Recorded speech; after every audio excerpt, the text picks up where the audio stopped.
culpa do governo, do Banco Central frear a economia. É o governo que fala, ó, a gente tem que andar, o cavalo tem que andar nessa velocidade. Esse é o acordo que eu faço. E aí, quando o Banco Central tenta puxar para andar naquela velocidade, você tem esse problema. Então, não é culpa do Banco Central. O Banco Central está fazendo o trabalho dele.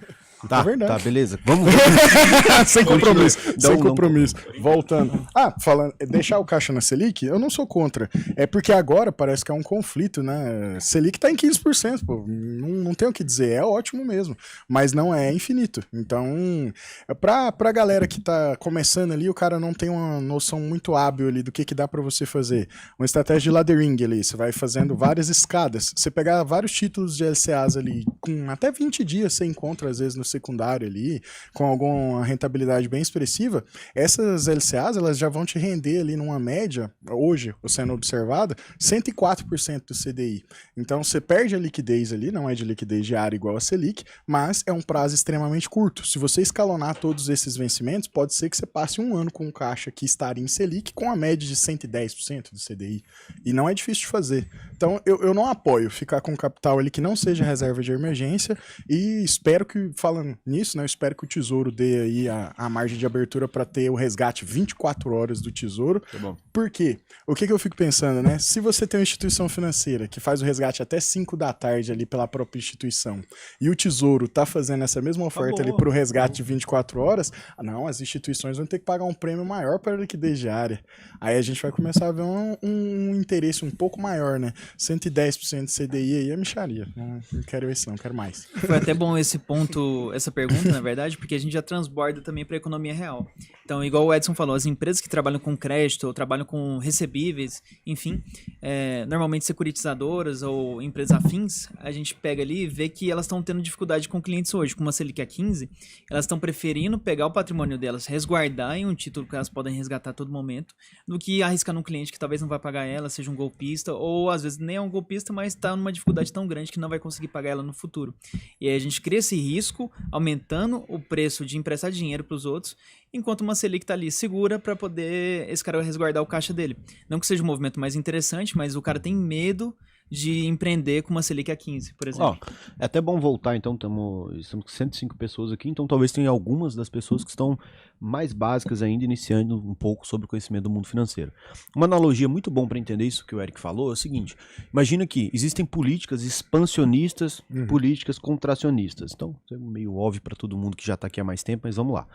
Essas políticas expansionistas, elas buscam o crescimento da economia. O crescimento, a movimentação, o círculo de dinheiro, só que isso faz com que aumente também a inflação, ou seja, aumenta o consumo, aumenta a inflação naturalmente.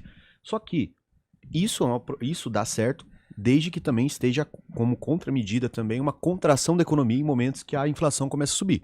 Inflação está estourando, você segura a economia. Como que você faz isso? Pode ser uma política monetária do Banco Central de aumento da taxa de juros.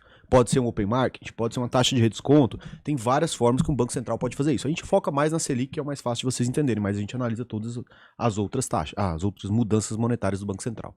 Então imagina como analogia, pessoal, que quando o governo federal está aumentando o gasto, está expandindo de certa forma o consumo, é como se ele estivesse em cima de um cavalo, batendo no cavalo para ele começar a correr. Beleza. Só que se ele corre muito rápido, dá inflação e é um problema. E o Banco Central, o que ele está tentando fazer? Ele aumentou a taxa de juros para segurar. Ele está puxando a rédea para frear o cavalo. Só que os dois estão em cima do cavalo. E o cavalo é o Brasil, é a economia brasileira. Então imagina que tem alguém, como o governo federal, tentando jogar o cavalo para correr e o Banco Central tentando frear para não deixar ele correr demais e não ter um problema de inflação.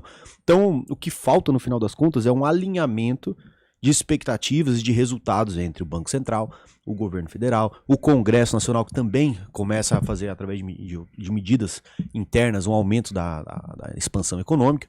Então, imagina que quando a gente fala nesse sentido de, a Selic está aumentando e isso faz com que caia a produtividade, que as pessoas não investam no Brasil, que quem tem empresa não contrate. Por quê? Porque é mais fácil pegar o dinheiro, botar na Selic e deixar rendendo. Você tem uma loja lá, você vende, sei lá, 100 mil reais mês, uma loja pequena, você tem ali um lucro de 15 mil. Fecha a loja e põe na Selic.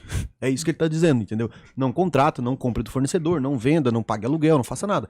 Coloque na Selic. Então você freia a economia, você desincentiva as pessoas a gastarem. Dessa forma, você vê um reflexo da política monetária de segurar. Só que segurar faz sentido quando você abaixa a inflação. Nossa inflação tinha...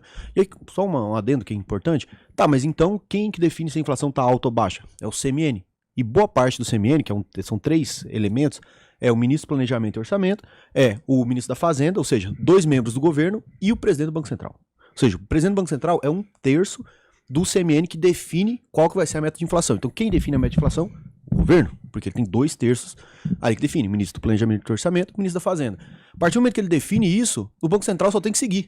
Ele só tem que buscar alcançar a meta que o próprio governo fez, o próprio CMN. Então não é culpa do governo, do Banco Central frear a economia. É o governo que fala, a gente tem que andar, o cavalo tem que andar nessa velocidade. Esse é o acordo que eu faço. E aí, quando o Banco Central tenta puxar para andar naquela velocidade, você tem esse problema. Então não é culpa do Banco Central. O Banco Central está fazendo o trabalho dele.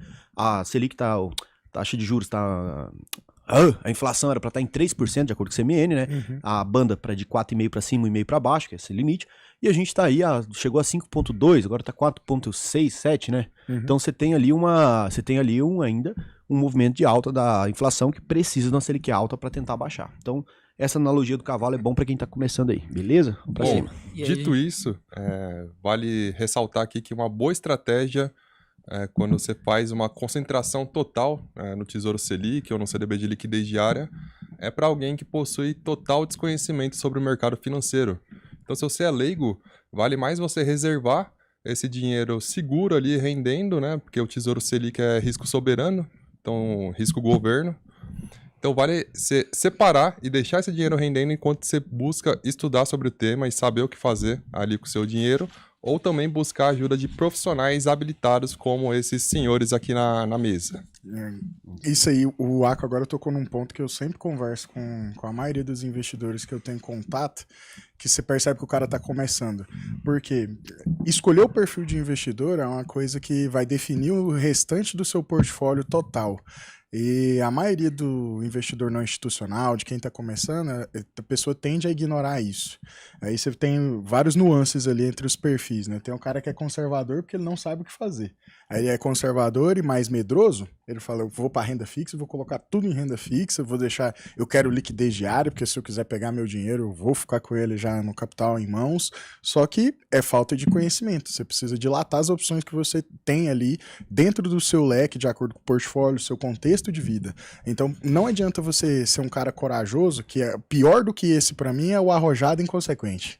Eu sou arrojado, mas o cara só não sabe o que tá fazendo e acha que vai aguentar. E passa lá, uma renda variável, cai 40% do patrimônio, aí você vê quem é arrojado de verdade ou não. Então, tudo isso precisa ser um pouco mais ponderado. E o Aqua pegou um gancho ali que naturalmente a gente já trabalha com essa ideia, né? Até para quem entra na UVP Escola, quando a pessoa faz o ingresso ali na UVP Escola, a primeira recomendação é: você procurou um curso de investimentos porque você tem um capital para ser alocado. Faz muito sentido. Então deixa aí esse capital na Selic até você aprender, depois você começa a tomar suas decisões. Por que a gente fala isso? Porque é muito importante como você vai alocar, porque dependendo do prazo, 5 anos muda a vida de muitas pessoas, então muda a economia também. E é natural que você possa perder algumas oportunidades, e isso acontece no mercado financeiro, que é o ponto que o cara falou ali, eu vou fazer minha reserva de oportunidade. O investidor é um ser eternamente arrependido. Sempre que você montar seu portfólio, vai passar ali alguma coisa que você não pegou, alguma taxa que era melhor, alguma taxa que mudou, e você tem que entender que parte disso é pelo seu contexto, é conhecimento, e o mercado não tem esse controle no final das contas. Por isso, tudo depende. Cara, um insight que acabou de surgir aqui também é que com a Selic tão alta, normalmente, se você compra o curso e deixa num tesouro muito protegido, até você terminar o curso, até às vezes ele já se pagou. Uhum. Então, quando a gente tem altos níveis de juros no Brasil, por exemplo, a esses níveis, a gente vai matando o empreendedorismo, igual o Edson falou, porque tá mais seguro a gente ganhar 15% ao ano e ficar tranquilão em casa. Ou trabalhar para onde a gente trabalha e manter nosso patrimônio ali rendendo até uma mudança de patamar. A gente tem problemas com o aumento do crédito, a renda fixa fica atrativa, mas com cuidado, porque o custo de financiamento fica muito alto, as empresas correm para o mercado para não ter que pegar um juros ao banco de 20% ao ano, eles preferem pagar um pouco menos no mercado, mas muito cuidado com esses movimentos também, porque a gente não sabe, principalmente a pessoa que ainda não analisou, não sabe como está a situação da empresa e se ela tem as próprias condições para pagar esse endividamento que ela vai fazer ali para um futuro de 2028, 2027, até maior que isso.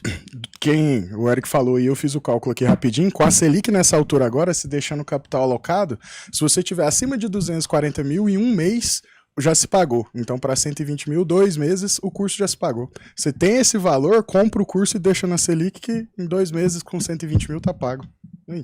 Tá aí. Estratégia. Estratégia. Marketing absoluto. Bom, agora quer uma... E se você já tá ganhando uma grana acima de R$ 4.500 por mês e quer aprender a investir, o que eu vou te recomendar? Acesse aí alvp.com.br, clica aqui no botão Faça a sua análise de perfil, preencha o questionário até o final. Se você for aprovado, né, aqui para participar da UVP, você vai assistir suas aulas comigo, que para mim vai ser um prazer te ensinar a investir no Brasil e no mundo inteiro. Só se você ganha mais de R$ 4.500 por mês. Se você ganha menos, não adianta. Por quê? Porque a UVP te dá acesso a uma plataforma exclusiva de investimentos, né, com investimentos que só são oferecidos para clientes que têm mais de 10 milhões de reais. A gente é hoje também a consultoria top 1 do Brasil, vinculada ao maior banco de investimentos da América Latina, que é o BTG Pactual. Então a gente tem lá geopolítica, formação de investimentos mesmo. A gente já formou mais de 50 mil pessoas. Só de placas de alunos nossos que se tornaram milionários, a gente entregou mais de 1.000. E como é que você sabe que a UVP funciona num mundo de tanta ferramenta gerada, de tanta coisa gerada a partir do nada? A certeza que você tem é que se você concluir a UVP até o final, pode fazer todas as aulas gratuitamente. Chegou ao final, você não aprendeu a investir, a gente devolve 100% do seu dinheiro. Pode pesquisar, Reclame Aqui, Juros Brasil. Se fosse mentira, a gente não estaria aqui. Por quê? Porque você simplesmente poderia fazer a UVP e falar: ah, Raul, eu não aprendi a investir, pegar o dinheiro de volta, ou se a gente não te devolver, você me processa. Ganhou de graça 10 mil reais. Investimento melhor que isso não tem, né? E você vai perceber, se você buscar pela UVP, que a gente nunca teve nenhum processo. Só quem processa a gente é corretora safada, porque perde dinheiro com as coisas que a gente ensina. Então eu recomendo que você vá lá e faça o seu cadastro. Se você for aprovado, não é todo mundo que é aprovado, vai ser um prazer para mim te ensinar a investir aí.